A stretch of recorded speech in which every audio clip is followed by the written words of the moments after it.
gonna give nobody none of my jelly rolls. I wouldn't give you a piece of this cake to save your soul. Come on, man. My mom told me today, before she went away, to be a good boy, she'd bring me a toy. I'm my mama's pride and joy. Now there ain't no use for you to keep on hanging round. I love you, but I've got to let you down.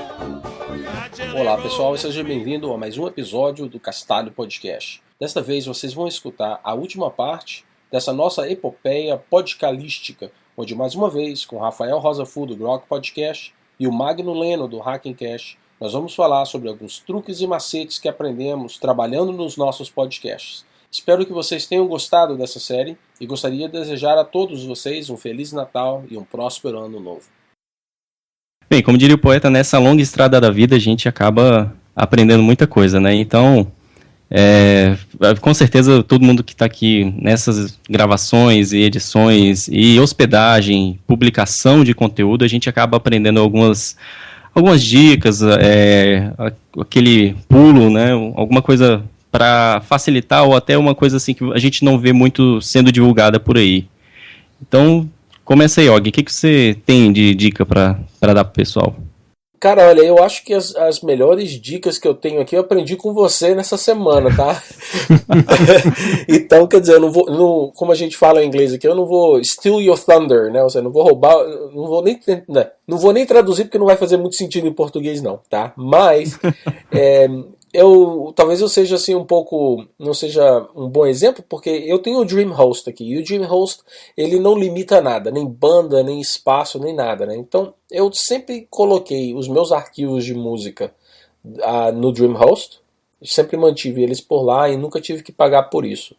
Mas uma coisa que eu aprendi com você, então, Magno, foi o seguinte, de usar aquele archive.org, né? Seria archives ou archive? Agora eu não me lembro, deixa eu ver aqui. Archive.org. Archive.org. Então, quer dizer, o archive.org é como se fosse um museu da internet, né? Onde que você pode colocar, seria o quê? Material de áudio, de vídeo e até mesmo de impresso, imagens, né? Imagem também. Então eu aprendi com o Magno aqui que você pode usar esse site para hospedar os seus arquivos e ele fica lá e ele tem uma boa infraestrutura, não é isso? Eu vou deixar até o Magno então roubar o assunto e ele explicar. Não, pode terminar, cara. Você já puxou, pode continuar. Isso aí nada demais assim não, pode continuar. Não, mas eu achei bacana porque, primeiro, tem uma interface web, então você só joga o seu arquivo já editado para lá. E eles têm até mesmo um mecanismo de mostrar, por exemplo, quantas vezes o seu arquivo foi baixado, né? Então mostra os downloads para você. Ele também tem até mesmo te dá o HTML para você saber como botar o playerzinho justamente na página. Então tem um monte de sacanagemzinho assim. Eu achei isso muito bacana. Então quer dizer, por mais que não faça talvez uma diferença para mim nesse exato momento, porque eu posso botar trocentos arquivos lá no DreamHost e eles não vão me cobrar nada. O chamativo para mim não é nem o preço, tá? Que é grátis. É o fato de que uma vez que eu boto ele ali, ele vai ficar ali para posteridade. Então eu posso mudar do DreamHost, o que é bacana, né? Eu não fico preso mais a ter que ficar preso lá no DreamHost. E os arquivos estão sempre disponíveis. Mas o fato dele ficar também para posteridade. Então um dia vai acabar o Castalho Podcast, mas os arquivos vão estar aí e ninguém vai ter que depender do OG ter o domínio, o castalho.info lá para o pessoal fazer o download, ou o que seja, qualquer domínio que seja, ou que eu tenha ainda acesso ao DreamHost.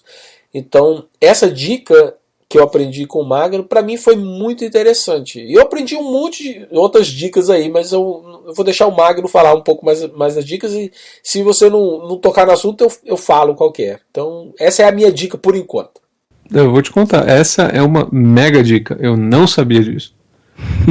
Uma coisa interessante do Archive, assim, só um detalhe, que o que você hospeda lá tem que ser Creative Commons. É a única limitação que ele põe, porque afinal de contas ele não vai hospedar nada com registrado para outra pessoa, né? Porque senão pode infringir qualquer coisa da questão legislativa. Mas outra coisa legal é que quando você sobe um MP3, ele já converte para você para OGG e já gera um compactado do zip dele também para download. Ele já faz isso automático, então você não precisa nem ficar exportando várias vezes para formatos diferentes. Putz, então vou ter que confessar aqui, né? O babaca aqui subiu todas as versões, tá? Então aprendi mais uma dica, Magno. Valeu.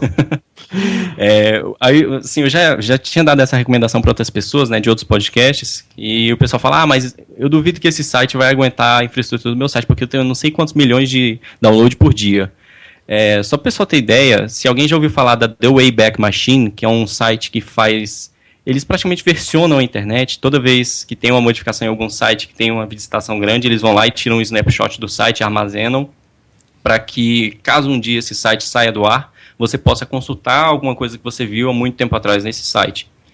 E são os mesmos caras do archive.org que hospedam a Wayback Machine. Então eles têm uma infraestrutura bacana, eles aguentam muito tráfego, tanto que se você sobe um arquivo lá, quando eles te geram uma URL de download, quando você clica naquela URL, você é redirecionado para um dos servidores de balanceamento dele. Eles têm um pool de servidores balanceados para aguentar um tráfego. Então eu acho que não é pouca coisa não.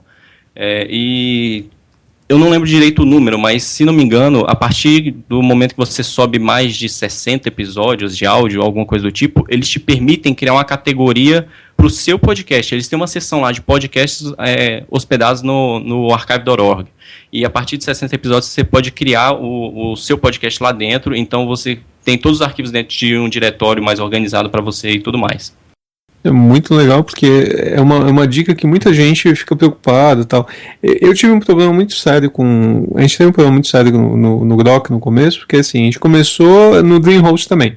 Eu odeio o DreamHost com todas as minhas forças, porque a quantidade de vezes que a gente teve o site caindo por causa do DreamHost não está escrito, nossa, era muito ruim. A gente começou com um WordPressinho, rodando lá qualquer coisa, o site caía toda hora, e a gente teve bastante problema por causa disso. Daí, sei lá, acho que faz um ano e pouco, uns 2 anos mais ou menos, eu peguei e falei o seguinte, vou gastar um tempo, mas eu vou arrumar esse negócio. O que eu fiz? A gente mudou tudo para Jekyll, saímos do WordPress, o que foi outra coisa boa, e aí eu criei todo o site em Jekyll, que é um gerador de página estática em Ruby, e a gente hospeda o site, a parte toda de HTML, no S3, na Amazon, né? Então todo o HTML, mais essas coisas, fica tudo no S3, que assim, nunca vai dar pau. O S3 não dá pau. O S3 é a coisa mais estável que existe na face da Terra. Então a gente deixa as coisas lá. E aí no começo eu mudei os MP3 também para o S3. O problema é que por causa da quantidade de download que a gente tinha, eu gastava tipo $40 por mês só de banda. Só para pagar a conta dos downloads. Aí o que a gente fez? Aí eu peguei, o truque que a gente está fazendo agora é o seguinte, o site continua no S3, a gente usa Cloudflare para fazer o CDN da parte do site, mas os MP3 eu hospedo numa máquina que está na DigitalOcean, eu pago $5 por mês, tem 2 terabytes de download, e só os MP3 ficam lá. Então eu montei um servidorzinho com Nginx, tudo tipo restrito pra caramba, não faz nada, a máquina só serve arquivo MP3 e acabou, e a gente gasta $5 por mês só. Isso é o que a gente está fazendo hoje. Então assim, os nossos custos caíram de não ter, a gente não precisa mais pagar hospedagem. S3, acho que por mês eu recebo uma conta de tipo 20 centavos, porque só paga a hospedagem e o tráfego é muito pequeno, a parte de HTML, e a gente paga $5 para o servidor da DigitalOcean que pega todo o MP3. O chato é que as estatísticas de download são ruins, porque tem que fazer na mão, e não é uma coisa muito agradável. Eu não curto a parte de estatísticas, eu gostaria de ter um pouco mais de tempo para investir nisso. A gente usa um aplicativo chamado GoAccess, que gera algumas estatísticas de acesso baseado no log do Nginx. É assim que a gente vê quantos downloads e tudo mais, mas não é muito bom não. Dá para manter, mas não resolve o problema. Outra coisa que é muito seguro, porque como o servidor só faz isso, só serve MP3 e read-only, então não tem como brecha de segurança nessa história, né? Ou pelo menos as brechas de segurança são muito menores. E isso para o Grok. E para o Mais The Cloud, eu estou testando um novo aplicativo um site chama buzzsprout.com. Que o Buzzsprout ele é um hosting de podcast. Então ele tem todo o esquema de hosting de páginas, MP3 e tudo mais, e ele tem umas estatísticas legais. E o primeiro mês é grátis. Então eu estou testando, não sei se ainda recomendaria ele, mas a minha primeira experiência está sendo interessante. A questão é que é pago, né? Então, eu vou gastar $12 por mês para manter o Mais The Cloud no ar. Se você tem poucos episódios por mês ou poucas horas por mês e você não quer ter trabalho nenhum, pode ser uma boa opção. Você paga, mas pelo menos você não tem dor de cabeça. E por enquanto eu estou gostando. As estatísticas deles são boas, tal. Eu recomendo dar uma olhada. Você já chegou a testar o AW Stats para gerar estatísticas do Nginx? Não usei a WStats, eu não lembro por quê. Eu não conheço muito o GoStats, né, que você disse, mas eu acho GoAxis, desculpa. Mas eu acho o reporte do AW Stats bem completo. Ele consegue tirar bastante informação, inclusive de fonte de origem, né, de acesso, e país e tudo. Não é legal, vou dar uma olhada. Google Analytics, mas ele tem bastante coisa legal. O grande problema é o seguinte, ter Analytics decente é meio mala. O único sistema de Analytics bom é o do Google. O problema todo é que é muito chato. Fazer com que isso funcione para os MP3 é muito chato. Então, ou você usa o serviço que te dá isso de bandeja, tipo o Buzzsprout, ou então faz alguma outra coisa no meio do caminho. Eu vou tentar qual que é o nome do programa mesmo? AW Stats. AW Stats, vou dar uma olhada nisso. Não, vou dar uma pesquisada porque pode ser bacana, e como para mim eu já mantenho os logs, né, do Nginx, pode ser uma boa. Valeu pela dica. Tranquilo. Eu já uso... É relativamente parecido com o que vocês usam. Eu também tinha um site antes todo em WordPress, e pouco antes de eu fazer o Kickstart do podcast, eu fiquei puto com o WordPress, estava querendo migrar de hospedagem, e quem já migrou o WordPress sabe a dor de cabeça que é, né? Então eu resolvi, já que eu ia migrar, eu vou migrar de plataforma também. Aí comecei a procurar geradores de site estático, porque uma coisa que eu queria era mexer um pouco na geração do site, né? E o WordPress em PHP, e PHP e eu não combina. Então eu fui atrás de alguma coisa que eu tivesse mais familiaridade. Aí eu comecei a dar uma olhada nos geradores de site estático e acabei focando nos em Python, que é onde eu tenho mais vivência. E acabei adotando o Pelican, que é um gerador de site estático bem bacana, bem completo, com vários recursos e com código bem organizado. Eu consegui dar uma olhada no código dele, entender boa parte do funcionamento dele, então eu considerei que eu conseguiria alterar ele se eu precisasse. Então eu acabei fazendo toda uma migração de conteúdo, está até documentado no meu site boa parte das migrações, ficou faltando só a parte de geração automática do site e migração dos comentários. Mas como ele gera um HTML estático, é como o Rafael falou, HTML, eu não tenho mais PHP rodando, é zero de falha de segurança, não preciso me preocupar com nada, e eu também hospedo lá na DigitalOcean. Só que aí os áudios, como o Ogman falou, eu jogo tudo lá no archive.org, que aí eu não preciso me preocupar com um dia estourando os 2 teras de banda que a DigitalOcean me provê. E como é que você pega a estatística do archive.org? Lá no próprio site do Archive, ele gera uma estatísticazinha de número de downloads. Ah, tá. Mas não é detalhado. Não, é só assim, tantos downloads, pronto, acabou.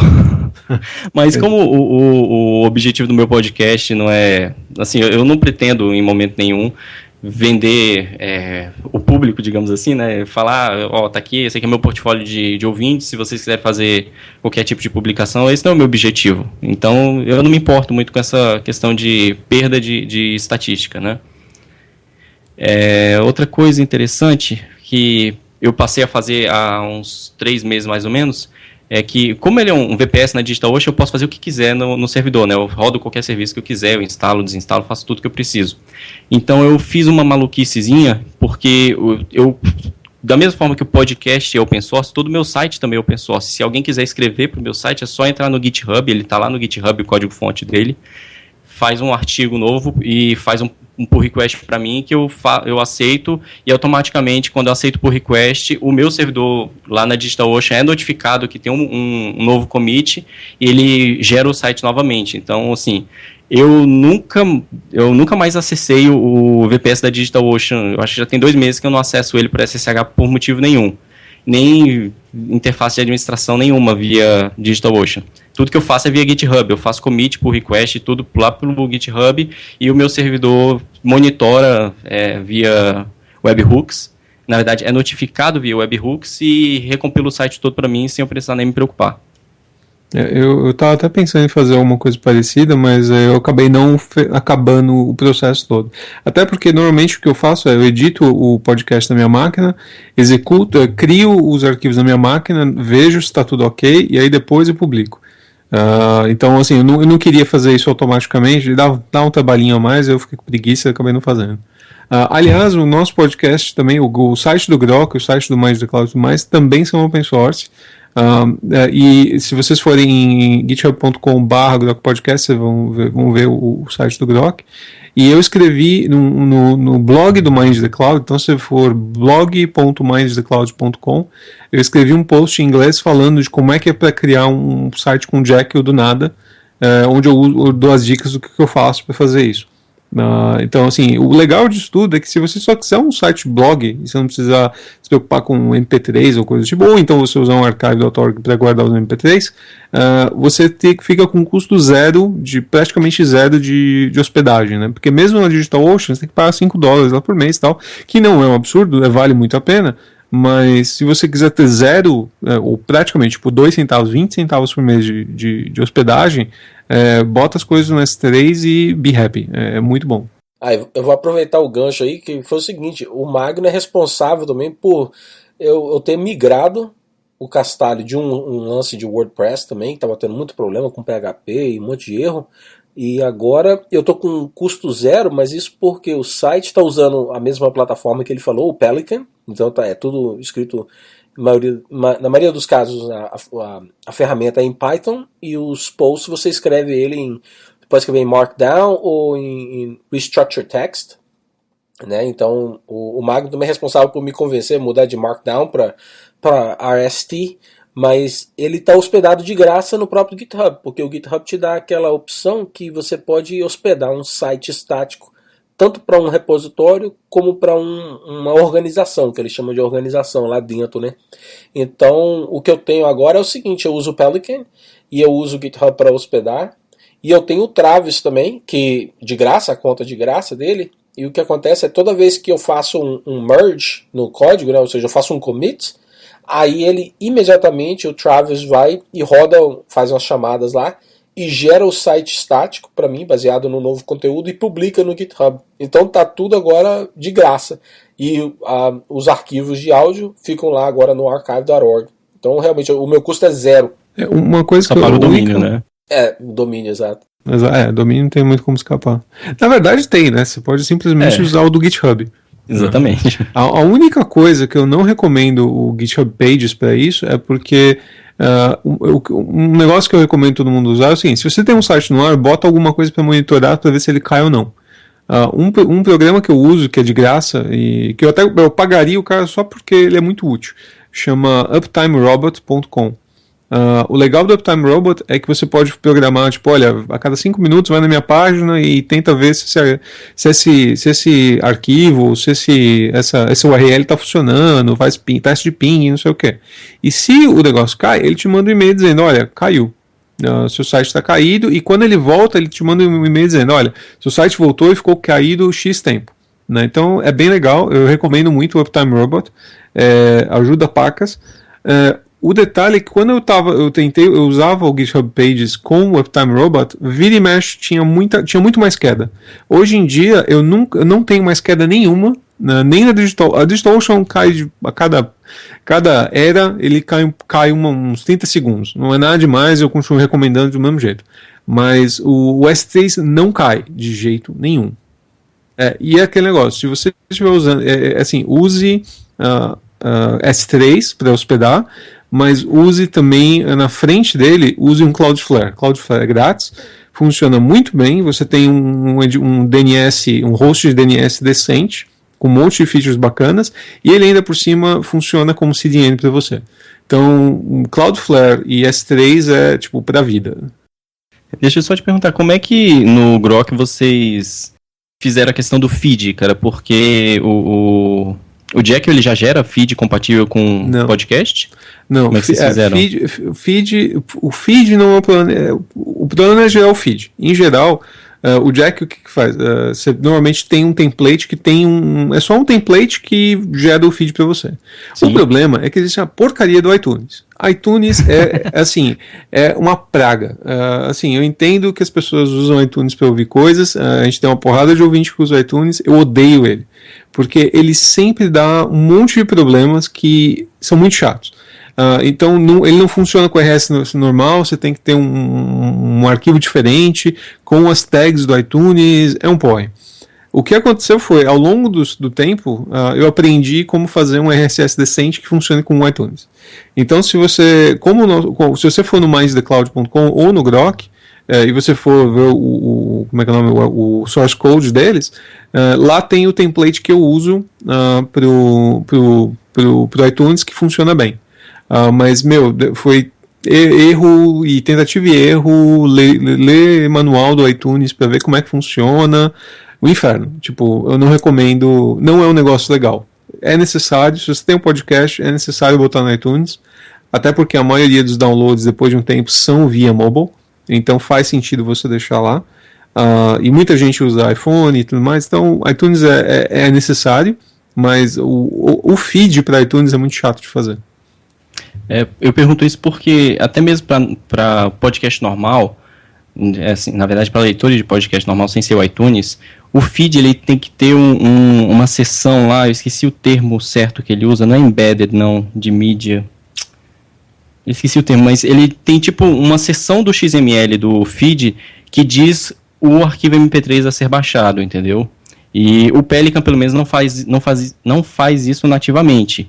E eu queria saber se o Jack já fazia essa inserção. O Jack não faz. Nisso o Jack ou o Pelican não vão fazer um monte de ajudar em nada. A questão mais é assim, qual é o template que você está usando? Se o seu template tiver as tags certas e preencher ele com o valor certo, beleza, funciona.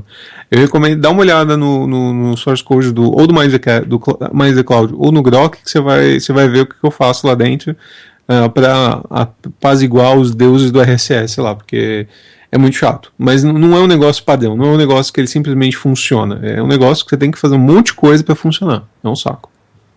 Tá, o termo é enclosures, que eles chamam, ele tem um enclosure lá que fica o MP3, agora eu lembrei. Eu pergunto isso porque foi uma das coisas que quando eu disse que ia começar um podcast, o pessoal que estava me acompanhando relativamente ficou falando, poxa, mas aí então você vai ter que voltar pro WordPress. Por quê? Não, porque no WordPress tem um plugin que só esse plugin aqui que vai gerar o feed certinho para funcionar com podcast, para funcionar com iTunes e tal, né? Toda aquela história. Eu falei, poxa, eu não acredito que eu tenho que usar o WordPress só porque eu tô querendo publicar um podcast, né? Aí, como eu já estava com Pelican, eu comecei a estudar essa história do feed, como é que funciona, do iTunes. Aí eu escrevi todo um plugin para o Pelican, que você só põe lá no diretório de plugins para o Pelican, ativa ele, põe umas linhazinhas de configuração de nome do podcast, essas coisas, né? E ele passa a gerar um feed compatível com iTunes e outros leitores de podcast também. Aí, ó, você me fazendo me sentir igual a Oracle de novo. Eu podia ter escrito um plugin pro Jack pra fazer isso? Podia. Fiz? Não. Por quê? Preguiça. Não, o Magno, então, aí depois eu enchi o saco dele, porque eu tô usando o plugin que ele fez e já tá lá no GitHub lá. Então já tem até um pull request meu lá, hein, cara, esperando você dar uma olhada. Sim, eu vou olhar. Olha, um outro truque que eu aprendi também com o Magno foi o seguinte, para todo mundo que tem podcast, e como o Rafael falou, se você tem podcast, você tem que publicar no iTunes, não tem muita escolha, né? É o mercado, o melhor lugar para você realmente expor o seu trabalho, talvez seja pelo iTunes. O truque que eu aprendi é o seguinte, se você muda o seu site, então você está hospedado em algum canto, você muda para outro, alguma coisa muda no seu feed. Como é que você atualiza o feed?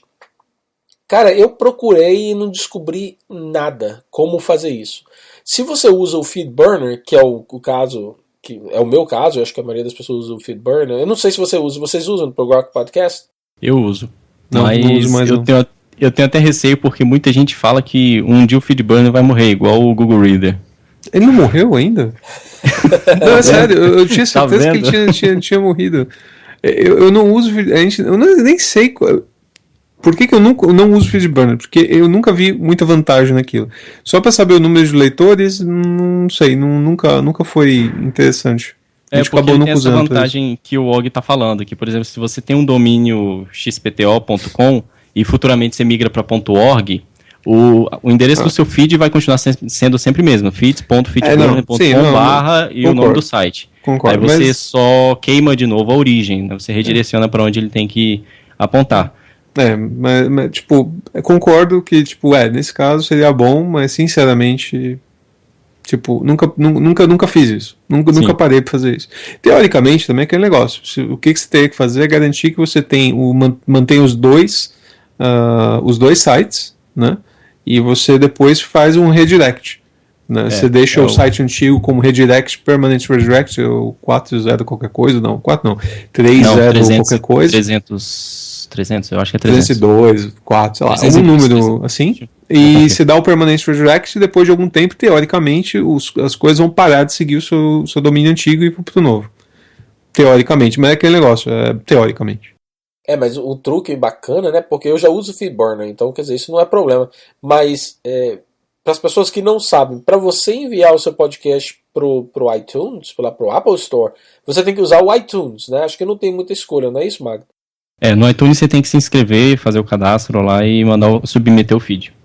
Então, aí o que eu queria fazer era o seguinte, eu queria fazer algumas modificações, né? Eu queria modificar, acho que o endereço de alguma coisa, e uma vez que você envia essa informação, não tem um formulário, não tem um site para você ir lá e falar, eu atualizei meu podcast, o título é X e não sei o que e tal.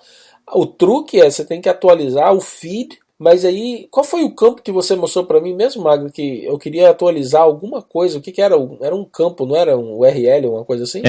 Se você está querendo redirecionar o URL, né, você mudou de domínio, aí você tem uma tag no XML, na raiz do XML que você põe, que é redirect to, alguma coisa assim, eu vou confirmar aqui direitinho, e põe dentro dessa tag, você coloca o novo destino, aí depois de algumas leituras o iTunes passa a redirecionar para lá. Mas todos os campos que você põe no cadastro, né, de nome, e-mail de contato, tudo isso, eles podem também estar dentro do XML, que se você quiser modificar um dia o cadastro do iTunes, é só você mudar o que é gerado no XML e o iTunes depois de um tempo se atualiza sozinho.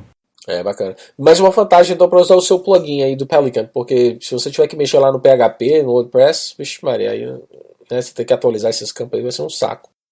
Eu recomendo o WordPress para quem manja muito de PHP e WordPress, porque pelo resto, ou então para quem não tem nenhuma habilidade de coding e quer um CMS, mas aí usa plugins. E aí usa plugins. Eu usava um plugin e fiquei muito puto. Um dos motivos dos clientes também saiu do WordPress foi porque fazer upgrade de WordPress é um inferno.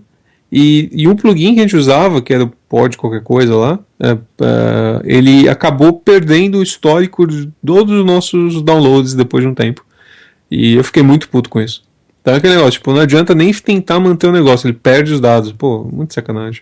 Bom, galera, a gente falou pra caramba sobre um monte de coisa de podcast, a gente tem um monte de dica, a gente reclamou da vida várias vezes. Eu espero que o Breno não fique puto comigo por eu ter falado um monte de coisa.